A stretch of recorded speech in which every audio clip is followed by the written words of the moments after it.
한국중부발전과 SKENS가 친환경 에너지 사업의 일환으로 추진하고 있는 세계 최대 규모 분류수소 프로젝트 보령 분류수소 사업이 기후환경 측면에서 볼 때 오히려 탄소 중립에 역행한다는 환경단체의 지적이 나와 논란이 일고 있다.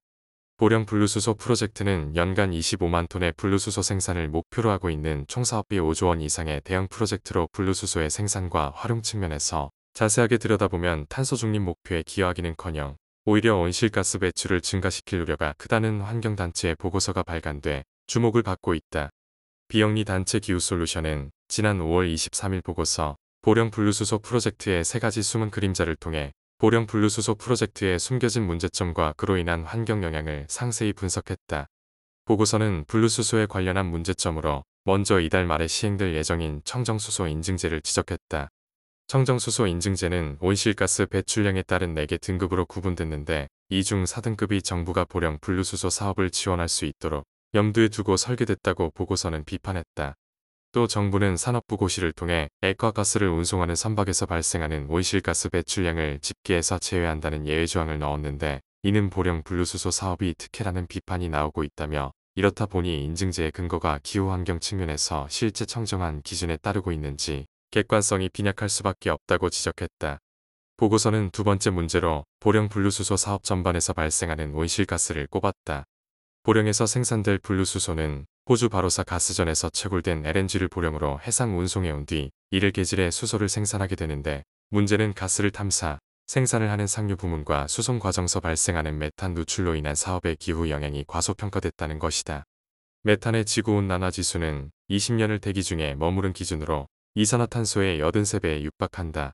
또한 메탄은 기체라는 특성으로 누출을 완전히 통제할 수 없는데 이에 상류 부문에서의 의도적 배출, 비의도적 배출 등을 모두 고려하면 메탄 배출률이 전체 생산량의 최대 9.4%에 이른다. 그럼에도 청정수소 인증제는 GWP 산정 기준을 보수적으로 잡고 상류 부문의 메탄 배출을 제대로 고려하지 않았다고 꼬집었다. 최근 분류수소 생산에서의 메탄 배출률을 분석한 미국 에너지경제 재무분석연구소의 연구 결과를 보령 분류수소 사업에 적용할 경우 연간 분류수소 25만 톤 생산에 많게는 연간 385만 톤 수준의 이산화탄소가 배출된다. 이는 보령 분류수소 사업으로 연간 내연기관 자동차 77에서 128만 대가 배출하는 온실가스가 배출될 수 있다는 점을 뜻한다고 보고서는 전했다. 보령 분류수소 사업에서 생산한 수소를 한국중부발전이 가스복합발전기에서 가스와 혼수하겠다는 계획도 문제점으로 지적됐다. 수소 혼수율을 50%까지 올리더라도 온실가스 감축 효과는 최대 22%에 불과하며 온실가스 배출이 전제된 분류수소를 사용할 경우 수소 혼수의 전체적인 온실가스 감축 효과는 거의 사라진다고 보고서는 지적했다. 오히려 수소 혼수 계획이 폐쇄를 앞둔 가스발전의 수명을 연장시켜 재생에너지로 전환을 막고 다량의 온실가스 배출을 고착화할 수 있다는 우려가 제기된다.